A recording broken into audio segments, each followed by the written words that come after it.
Policy बाजार पर 1 करोड़ रुपए का टर्म लाइफ इंश्योरेंस केवल 450 रुपए महीने से शुरू। वाह!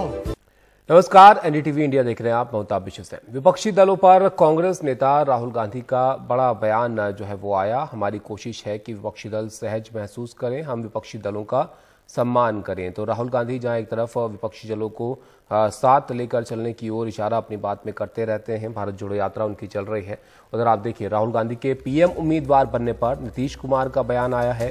इसमें उन्होंने कहा कि मुझे इसमें कोई आपत्ति नहीं है, न मैं इस रेस में था न मैं हूं। नीतीश कुमार ने एक बार फिर से एक तरह से स्पष्ट किया है। साथ ही ये भी कि विपक्षी दल बैठकर बात करेंगे इस बारे में। तो नीतीश कुमार का भी जो है इस पर प्रतिक्रिया आई है और उन्होंने कहा कि इस पर उन्होंने कहा कि इसमें कोई आपत्ति की बात नहीं है।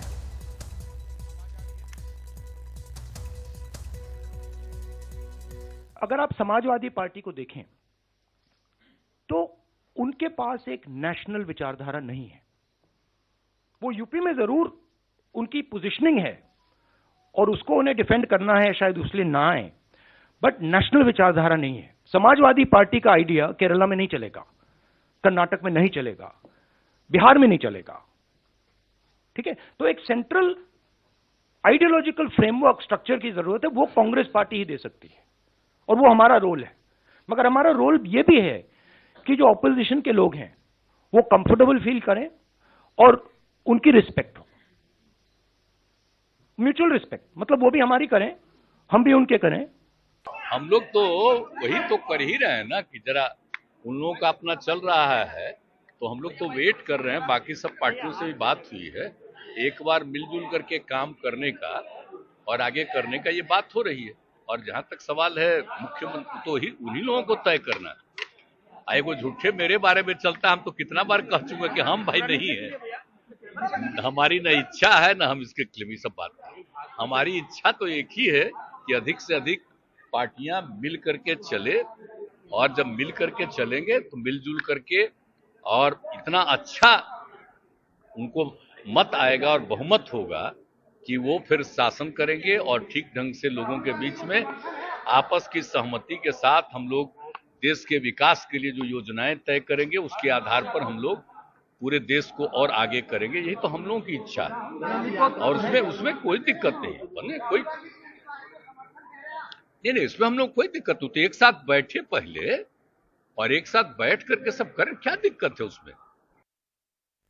हमारे सहयोगी मनीष कुमार हमारे साथ जुड़ गए हैं, उनके पास चलते हैं। मनीष जी, राहुल गांधी का हमने बयान देखा, उसके बाद नीतीश कुमार की प्रतिक्रिया भी आई। उन्होंने कहा कि हमें क्या दिक्कत है, एक साथ बैठकर बात करें। अब राहुल गांधी का ये जो नया स्वर है, अन्य विपक्षी दलों पर इसका क्या असर होगा? देखिए, राहुल गांधी ने जो आज म्यूचुअल रिस्पेक्ट की बात की है ताबिश, वो काफी महत्वपूर्ण है। उन्होंने दो बातें साफ की हैं कि जो क्षेत्रीय पार्टियां हैं वो आइडियोलॉजिकली उनके साथ हैं, लेकिन हाँ उनकी अपनी एक सीमा है, उनका एक जो आउटरीच है वो उनके अपने राज्य, जिस राज्य में वो सबसे ज्यादा प्रभावी होते हैं उसके बाहर उतना ज्यादा नहीं होता है। इस बात को उन्होंने एक्नॉलेज किया है, लेकिन साथ ही साथ ये माना है कि उनके बिना चला नहीं जा सकता है। और वही बात कमोबेश नीतीश कुमार ने भी की है कि केंद्र में जो कांग्रेस पार्टी है, चूंकि वो बड़ा दल है, इसलिए उसे ही तय करना है कि आखिर आने वाले दिनों में प्रधानमंत्री कौन होगा। वो ये बात जो है अन्य क्षेत्रीय दलों के साथ बैठकर तय करती है। लेकिन हाँ, नीतीश कुमार ने आज 2-3 बार दोहराया है कि आने वाले दिनों में बीजेपी को किस तरीके से पराजित करना है, उस पर सब लोग बैठकर बातचीत करेंगे। और यही रुख जो है आज राहुल गांधी का भी जो प्रेस कॉन्फ्रेंस था उसमें भी उन्होंने इस बात को साफ किया है। ताबिश। शुक्रिया मनीष जी आपका इस सब जानकारी के लिए। तो राहुल गांधी ने जहां एक तरह से एकजुट होने की बात विपक्ष की कही, उस पर आपने प्रतिक्रिया भी देखी नीतीश कुमार की। उन्होंने भी इसी ओर एक तरह से इशारा किया कि एक साथ बैठे सब विपक्षी दल और इस पर चर्चा हो, इस पर बात हो। तो और इस पर भी जो उनसे सवाल पूछा गया राहुल गांधी के बयान को लेकर, तो उन्होंने कहा कि इसमें क्या दिक्कत हो सकती है।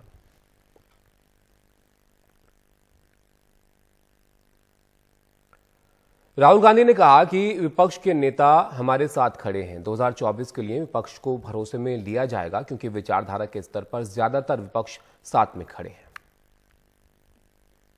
सरकार चाहती है कि मैं बीपी गाड़ी में भारत जोड़ो यात्रा करूं। साल का अंतिम दिन और राहुल गांधी की प्रेस कॉन्फ्रेंस। सवाल उठ रहे हैं, विपक्ष एकजुटता है कहां? वह भी जब 3 जनवरी से राहुल गांधी की भारत जोड़ो यात्रा यूपी में प्रवेश करने जा रही है। न यात्रा में अखिलेश होंगे और न मायावती और न ही जयंत चौधरी। मैं जानता हूं कि विपक्ष के नेता सारे के सारे हमारे साथ खड़े हैं और वो क्लियरली हमें मालूम है। बट आज के हिंदुस्तान में कंपल्शंस भी होते हैं, पॉलिटिकल कंपल्शंस होते हैं, दूसरे कंपल्शंस होते हैं। अखिलेश जी हैं, मायावती जी हैं, बहुत सारे लोग हैं जो मोहब्बत का हिंदुस्तान चाहते हैं, मैं जानता हूं, नफरत का हिंदुस्तान नहीं चाहते हैं। तो रिश्ता तो है उनके साथ, आइडियोलॉजिकल रिश्ता और भारत जोड़ने का और नफरत को मिटाने का रिश्ता है। हम लोग तो वही तो कर ही रहे हैं ना कि जरा उन लोगों का अपना चल रहा है, तो हम लोग तो वेट कर रहे हैं। बाकी सब पार्टियों से भी बात हुई है, एक बार मिलजुल करके काम करने का और आगे करने का ये बात हो रही है। गुरुवार को कांग्रेस ने भारत जोड़ो यात्रा के दौरान राहुल गांधी की सुरक्षा में चूक को लेकर सवाल उठाए थे। उसके जवाब में सरकार की ओर से कहा गया कि राहुल खुद कई बार प्रोटोकॉल तोड़ते रहते हैं। कहते हैं आपका प्रोटोकॉल है कि आप हमें तंग मत करो, आप बुलेट प्रूफ गाड़ी में बैठ के कन्याकुमारी से कश्मीर तक चलो। अब ये मेरे लिए तो एक्सेप्टेबल नहीं है। अब यात्रा में आप मुझे समझाइए, भारत जोड़ो यात्रा में मैं बीपी गाड़ी में कैसे बैठूं? उनके नेताओं ने रोड शो किए हैं, खुली जीप में गए हैं, उनके ही प्रोटोकॉल के खिलाफ है ये। वो मुझे लिख रहे हैं कि भैया आप बीपी गाड़ी से निकल गए। तो उनके लिए प्रोटोकॉल अलग, मेरे लिए प्रोटोकॉल अलग। वहीं राहुल ने बीजेपी और आरएसएस पर भी निशाना साधा। कहा कि वो जितना हमला करते हैं उससे मुझे गलतियां सुधारने का मौका मिलता है, अच्छी ट्रेनिंग मिलती है। ऐसे में बीजेपी कहां चुप बैठने वाली थी। मेरे जो आरएसएस के बीजेपी के मित्र हैं उनको भी मैं धन्यवाद करना चाहता हूं, क्योंकि एक्चुअली हो क्या रहा है, जितना वो आक्रमण करते हैं उतनी हमको अपनी पोजीशन इंप्रूव करने का मौका मिलता है। तो मैं चाहता हूं, और मैं सीरियसली बोल रहा हूं, मैं चाहता हूं कि वो थोड़ा और जोरों से करें और अग्रेसिवली करें, तो कांग्रेस पार्टी को और हमें अपनी जो आइडियोलॉजी है वो अच्छी तरह समझ आए। एक प्रकार से मैं उनको अपना गुरु मानता हूं कि वो मुझे रास्ता दिखा रहे हैं कि क्या नहीं करना चाहिए, रिएक्ट कैसे करना चाहिए, और अच्छी ट्रेनिंग दे रहे हैं मुझे। तो उनका भी मैं धन्यवाद करना चाहता हूं। तो आप पूछ लीजिए राहुल जी कब नागपुर आते हैं ध्वज को प्रणाम करने के लिए। गुरु मानना है तो आप आके हमारा भारत माँ का ध्वज को प्रणाम कीजिए, गुरु दक्षिणा दीजिए और आप आगे बढ़िए स्वयं सेवक का रूप से। राहुल ने एक बार फिर चीन और पाकिस्तान को लेकर सरकार को घेरा है। कहा कि सरकार की गलत नीतियों की वजह से चीन और पाकिस्तान एक हो गए हैं। सरकार को अब सेना की बात सुननी चाहिए, उसका राजनीतिक इस्तेमाल बंद होना चाहिए। अब मैं कह रहा हूं कि ये दो एक हो गए हैं, अब रिस्क है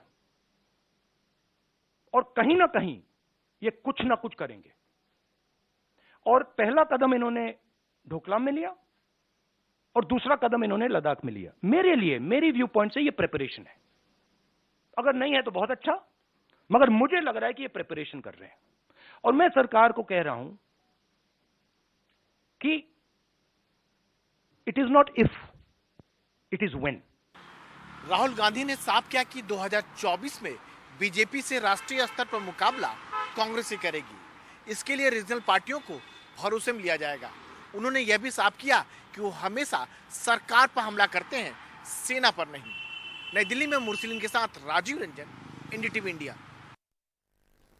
मुंबई से सटे ठाणे में राज्य के सत्ता पर काबिज बीजेपी और एकनाथ शिंदे खेमे के बीच मारपीट का मामला सामने आया। वागले स्टेट स्थित परबवाड़ी में बैनर लगाने को लेकर बीजेपी के प्रशांत यादव और शिवसेना शिंदे गुट के बीच विवाद हुआ।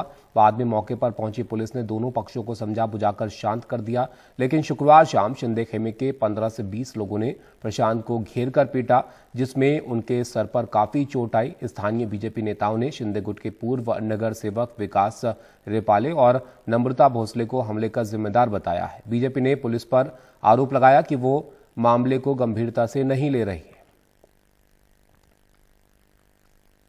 तो यहाँ पर बीजेपी और शिंदे खेमे के बीच जो उनके कार्यकर्ता हैं वो वहाँ पर ये उसका मामला है। और इसके बाद आप देखिए कि जो यहाँ पर स्थानीय बीजेपी नेताओं ने शिंदे गुट के पूर्व नगर सेवक विकास रेपाले और नम्रता भोसले पर हमले का इनको जिम्मेदार बताया है। इस मामले में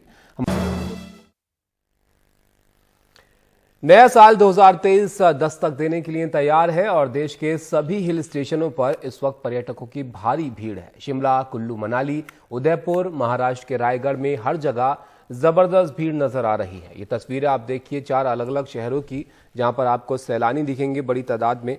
मनाली से आई तस्वीरों में भी देखा जा सकता है कि सड़कों पर गाड़ियां ही गाड़ियां हैं और ट्रैफिक जाम के हालात यहां पर देखने को मिले। शिमला में हर दिन 3000 गाड़ियों की एंट्री हो रही है। गोवा और धर्मशाला में भी इसी तरह के हालात नजर आ रहे हैं। हरियाणा से आए थे जी, रेवाड़ी से, और सोलांग वैली जाना था। अच्छा, और कितने टाइम से जाम में? टाइम कम से कम 3 घंटे हो गए फंसे हुए यहाँ पे, और अभी तक मेरे हिसाब से शाम तक ही पहुँचा जाएगा। और लगता है शायद हो सके तो वापसी जाना पड़े, नहीं पहुँचा जाए। कुछ भी नहीं है, पब्लिक परेशान हो रही है पूरी। तो मैं तो वही रिक्वेस्ट करूंगा हिमाचल पुलिस की जल्दी से क्लियर करवाएं, क्योंकि बहुत लोग ज़्यादा आए हुए हैं। आज है भी आज लास्ट 31 तारीख आज, तो मैं ये रिक्वेस्ट करूंगा जल्दी से जल्दी मतलब क्लियर कर। हम केरला से आ गया, बट इधर ज़्यादा ट्रैफिक है। हम आज ऊपर में जाना पड़ेगा, बट इधर पूरा ट्रैफिक है। 2 दिन से हम इधर ही है, इधर ही स्टक करने के फिर वापस गया। हमारा एक ही दिन हो गया, एक ही दिन खराब हो गया, और अभी वापस हम जा रहे हैं, ट्राई करेगा, बट पता नहीं जाएगा, पता नहीं। क्राउड में तो फर्क है और कारोबार में भी थोड़ा फर्क पड़ गया, और थोड़ा सा बिजनेस भी थोड़ा अप हो गया थोड़ा सा। अब नहीं तो यहाँ तो डल ही चल रहा था, लेकिन इस वजह न्यू ईयर जो आ रहा है उस पर तो हर साल अच्छा ही रहता है, लेकिन इस बार भी थोड़ा ठीक ही चल रहा है। कुल्लू मनाली में इस बार बहुत अधिक संख्या में पूरे देश भर से सैलानी आ रहे हैं, और पिछले 2 वर्षों को देखा जाए उसके मुताबिक तो बहुत ही अधिक संख्या में सैलानी आ रहे हैं। बुकिंग भी जो है 80 से 90% होटल जो है पहले ही बुक हो चुके हैं। जहां तक टूरिस्ट इन्फ्लक्स का हुआ है, गत वर्ष की तुलना में इस बार मनाली में काफ़ी ज़्यादा टूरिस्ट का इन्फ्लक्स है, और भारी मात्रा में जो है टूरिस्ट मनाली आ रहा है। और हमारा एचपीटीडीसी की जितने भी यूनिट्स यहाँ हैं, जितने भी होटल्स हैं, सब अभी पिछले 4-5 दिन से पैक चल रहे हैं। अब कुछ और तस्वीरें आपको दिखाते हैं। दरअसल ऐसा ही हाल जम्मू के कटरा स्थित वैष्णो देवी मंदिर का भी है। वैसे तो यहाँ हमेशा ही बड़ी संख्या में श्रद्धालु पहुंचते हैं, लेकिन नए साल के मौके पर श्रद्धालुओं की संख्या काफी बढ़ गई है। जबरदस्त ठंड के बावजूद कटरा की पहाड़ियों पर लंबी लंबी कतारें देखी गई। श्रद्धालुओं की भारी भीड़ को देखते हुए सुरक्षा इंतजाम बढ़ा दिए गए हैं। वैष्णो देवी भवन में 500 सीसीटीवी कैमरे लगाए गए हैं। बिना गार्ड के किसी भी श्रद्धालु को प्रवेश करने नहीं दिया जा रहा है। सर ये फ्रेम चेंज कर। जी, माता रानी की कृपा है जो हम पहली बार यहाँ आए हैं, और 1 तारीख को दर्शन होंगे, हमारा भाग्य है। नए साल में अच्छा हुआ, हम लोगों को सौभाग्य प्राप्त हुआ कि नए साल में आए, दर्शन हुआ। हमें बहुत प्रसन्नता होती है। हम माता रानी के यहाँ पहले भी 7 बार पहले भी आ चुके हैं, ये 8वीं बार। हम पूरे देशवासियों के लिए मांगते हैं, परिवार तो खुश है ही सही, लेकिन देश भी खुश होना चाहिए।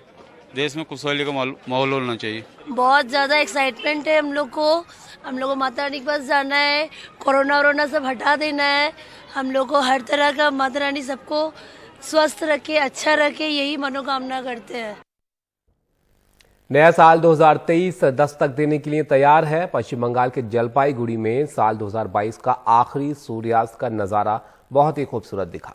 शिमला में भी सूर्यास्त का नज़ारा बहुत खूबसूरत नजर आया। ये 2 तस्वीरों में आप देख सकते हैं। एक तरफ जलपाईगुड़ी का आपको सूर्यास्त दिखेगा जो कि पहले हुआ, और उसके बाद फिर शिमला में भी सूर्यास्त हुआ, और ये खूबसूरत तस्वीरें वहां देखने को मिली।